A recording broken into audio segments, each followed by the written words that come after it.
သခင်ယေရှုနာမတော်မှာ၌ပြန်လည်ပြုစုဆိုပါရယ်ဒီနေ့နှုတ်ကပတ်တော်နဲ့ခုနယူရမယ့်ခြင်းပိုက်ကတော့ဆလန်ကို7ဖြစ်ပါတယ်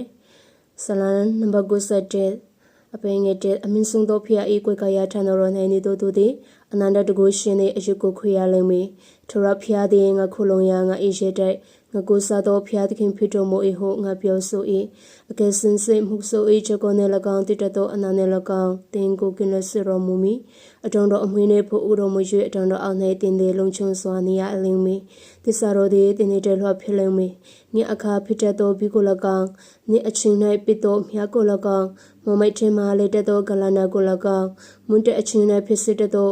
ဥပကလကောင်တင်မချောရတင်ဒီအနာမှာလို့တထောင်တင်ဒီလည်းရပဲမှာလို့တထောင်လဲတော်လဲတင်ကိုမချစ်မခိုက်ရ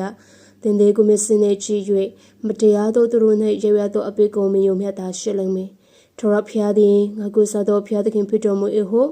တင်ဒီဆို၍အမင်းဆုံးသောဖျား၌နေရာချသောကြောင့်တင်၌မကောင်းသောအနိဋ္ဌယူမကမရောက်တင်နေရာတို့ဘေးဘဝမချီရ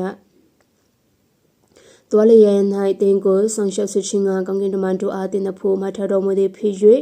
တင်ဤချီကိုကြောင်းနဲ့မထီမခက်ဆွချင်းကသူတို့သည်တင်ကိုလက်နဲ့မဆတ်ချပင်ချလိမ့်မယ်တင်သည်ချင်းတဲ့နဲ့မွေဆိုအပေါ်မှာကြောသွား၍ချင်းတဲ့ပြုံနဲ့ငကားတို့ကိုချစ်ဖင်းနေလိမ့်မယ်သူသည်ငါကိုချစ်တော်ကြောင့်သူကငါကဲနှုတ်မီငါ၏နာမကိုတည်တော်ကြောင့်သူကငါချီးမြှောက်မီ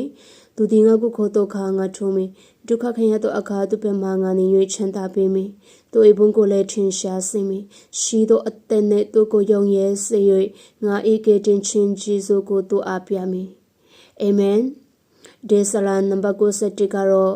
ဖျားသခင်ရဲ့ဂတိတော်ဖြစ်ပါတယ်ကျမ်းစာရဲ့အချုပ်အခြာလည်းဖြစ်ပါတယ်အလုံးကို